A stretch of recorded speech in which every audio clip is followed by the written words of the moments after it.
Assalamualaikum warahmatullahi wabarakatuh. Perkenalkan, nama saya Alia Fianasari. Saya akan menceritakan kisah tentang wafatnya Rasulullah Shallallahu Alaihi Wasallam. Setiap pertemuan pasti ada perpisahan. Setiap permulaan kisah pasti ada penutupan. Rasulullah Shallallahu Alaihi Wasallam diberikan tugas oleh Allah sebagai pelantara hidayah untuk umat-umatnya agar mereka menyembah Allah Subhanahu Wa Taala. Dan begitu tugas itu selesai, maka tentunya Rasulullah Shallallahu Alaihi Wasallam akan kembali lagi kepadanya. Tahun 11 Hijriah, Rasulullah Shallallahu Alaihi Wasallam menderita penyakit panas akibat diracuni oleh seorang wanita Yahudi, di mana seorang wanita Yahudi tersebut meracuni daging yang dimakan oleh Rasul pada sebuah perang Khaybar di tahun 7 Hijriah. Dan dampak dari racun tersebut baru terasa di tahun atau di tanggal 11 Hijriah. Kemudian Rasul pun pergi ke makaman Baqi dan mendoakan syuhada-syuhada yang berada di sana dan mengatakan bahwa sesungguhnya aku akan menyusul kalian. Kemudian Rasul meminta izin kepada istri-istrinya untuk beristirahat di rumah Aisyah, istri yang dicintai oleh Rasul. Dan Rasul dipapa oleh Abdul bin Abbas dan Ali bin Abi Thalib untuk menuju ke masjid untuk berkhutbah di depan seluruh sahabat-sahabat. Rasul mengatakan, tiada yang aku cemaskan dari kalian kecuali di saat kalian membentangkan dunia dan di situ kalian berlomba-lomba untuk mengejarnya, maka dunia tersebutlah yang akan membinasakan kalian. Seorang hamba Allah diberikan dua pilihan, di mana hamba tersebut akan terus berada di muka bumi dan kembali lagi kepada Allah untuk menatap wajah Allah, dan hamba tersebut lebih memilih untuk kembali kepada Allah dan menatap wajahnya. Abu Bakar yang mendengar hal itu menangis terseduh-seduh dan bersimbah air mata.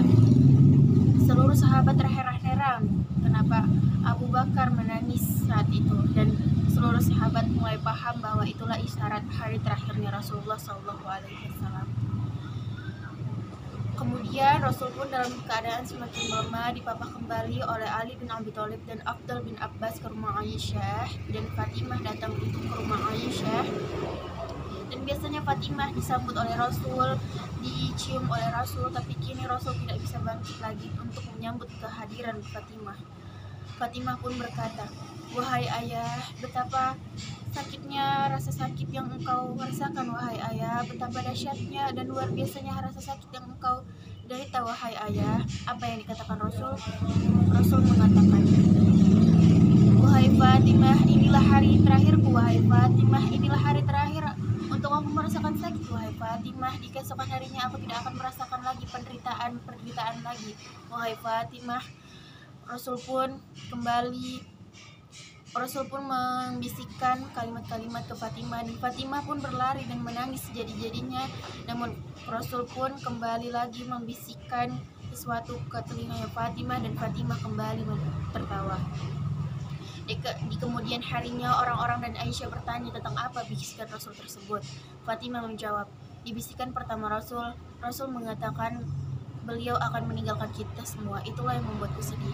Di bisikan kedua Rasul mengatakan bahwa akulah orang pertama yang akan menyusul ayahku, itulah yang membuatku tertawa. Matahari semakin meninggi di saat subuh hari. Ada seseorang yang mengetuk pintu rumah Aisyah dan Fatimah yang membukakannya. "Untuk apa engkau datang ke rumahku? Ayahku sedang sakit." Orang tersebut berkata, "Tidak, aku harus bertemu dengan ayahmu." "Untuk apa? Ayahku sedang sakit." Fatimah kemudian kembali menutupkan pintu itu. Kemudian Rasul pun memanggil Fatimah, "Wahai Fatimah, ialah malaikat maut. Wahai Fatimah, ialah yang memutuskan kebahagiaan sementara. Wahai Fatimah, ialah yang ingin bertemu denganku. Wahai Fatimah." Fatimah pun tidak bisa lagi membendung air matanya. Ia pun berlari dan menangis. Kemudian Rasul bertanya kepada malaikat maut, "Di mana malaikat Jibril?" Malaikat Jibril pun turun dan menemui Rasul. Rasul bertanya kepada malaikat Jibril, "Apa hakku di depan Allah Subhanahu wa Ta'ala?"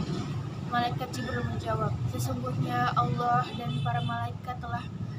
Allah telah menantimu di pintu surga, wahai kekasih Allah, dan sesungguhnya malaikat-malaikat telah menantimu untuk menyambut kehadiran ruhmu di pintu-pintu langit, wahai Rasulullah.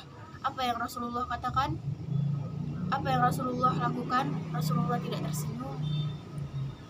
"Kenapa engkau tidak tersenyum, Rasulullah?" kata malaikat Jibril. Rasulullah berkata, "Bagaimana dengan umatku sepeninggalkanku, wahai malaikat Jibril? Bagaimana dengan mereka nanti saat aku pergi? Aku pernah mendengar Allah berfirman, tidak akan masuk terlebih dahulu kecuali umat-umatmu, wahai Rasulullah."